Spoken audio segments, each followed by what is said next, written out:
a very similar design to its predecessor, the GTR 2, with a large circular face and a silicone strap. The variant I tested was Dolphin Grey, but you can also get the watch in Ice Lake Green and Obsidian Black.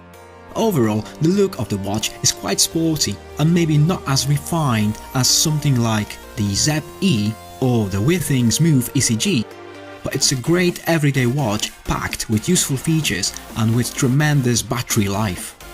It has an amazing build quality. The body is made out of aluminium. It has a beautiful matte finish, giving the smartwatch a fancy look.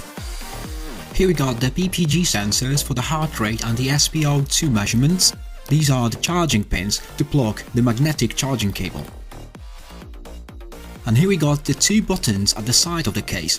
The upper button is a power on off and home button, and the lower button is being used as a start stop within the apps.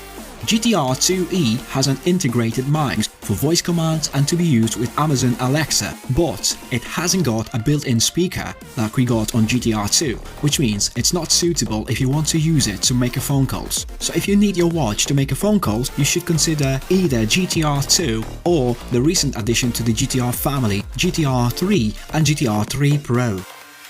The absolutely beautiful 1.39-inch AMOLED display is made from tempered 2.5D Gorilla Glass and comes with an anti-fingerprint coating.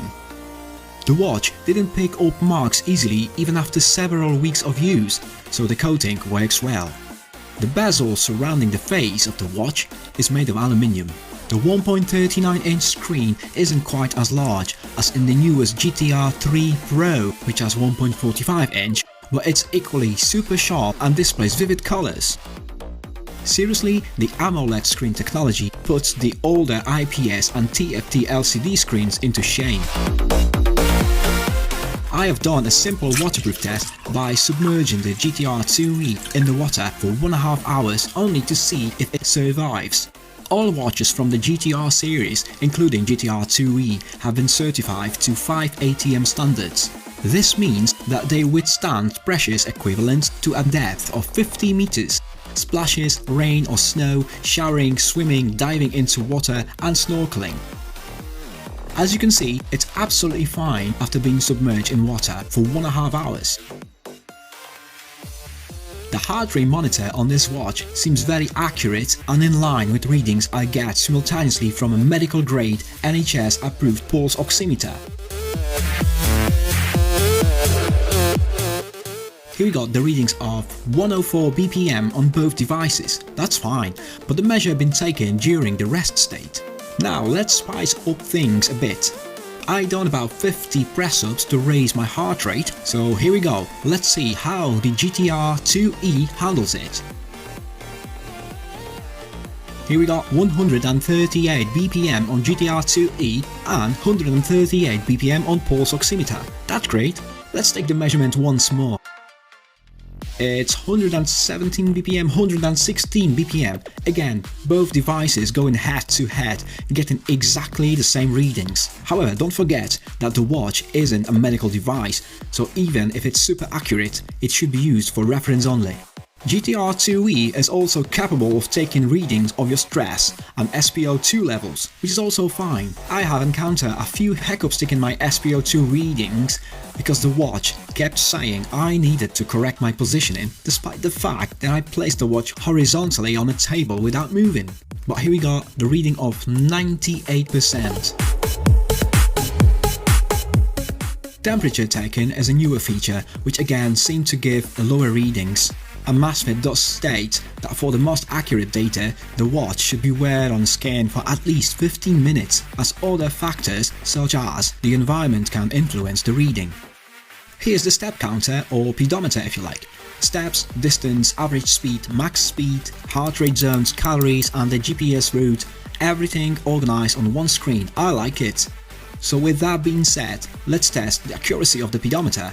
I have tested the GTR 2E step count against a manual tally counter. I've done exactly 1000 steps manually clicking the tally counter for each and every step.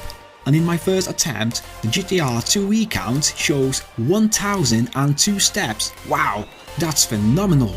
This gave us and 99.8% of accuracy. At this second attempt, I have combined some slow walk, fast walk, inclines, declines. I even stopped for a bit to give my GTR more opportunities to make an error in step counts. So here we got 1000 step on a tally counter, and Amazfit shows 1004, which is exactly 99.6% of accuracy. That's surprisingly good. Right, on the third attempt, I took some random stride steps, slow walk, jumps, reverse walk, etc. Basically, I repeated 1000 steps again, but this time in a very random manner. And our challenger, the GTR 2e, counted 991 steps. That's great. It gave us 99.1% of accuracy. Conclusion: if step count is important to you, then the watches from Amazfit GTR series are the right choice. As you can see, this watch has been very successful in interpreting the data from its motion sensors. Basically, it ignored any motions that are not associated with walking, giving us a very accurate outcome. That's pretty good. The Amazfit GTR 2e and GTR 2, these two watches runs on Huami OS and using Zepp Companion app. In both watches, there's no support for any third-party apps like Spotify, YouTube, or any third-party fitness apps. But this has been solved in the latest Amazfit GTR 3 and GTR 3 Pro with the latest Zepp OS. However, the GTR 2e and GTR 2 featuring a lot of cool things I use, including alarms, calendar, phone notifications, and the weather forecast. The main reason why I have bought this watch is for its fantastic fitness tracking abilities. The Amazfit GTR 2e features over 90 different built-in sports modes. They range from indoor sports like yoga, swimming and weightlifting to outdoor sports such as walking, cycling or running. This should satisfy everyone. The watch is equipped with a GPS sensor so you can exercise without your phone in your pocket and still get map of your workout. And honestly guys, for this price you won't be able to find any comparable device which does its job as efficiently as GTR 2e or GTR 2.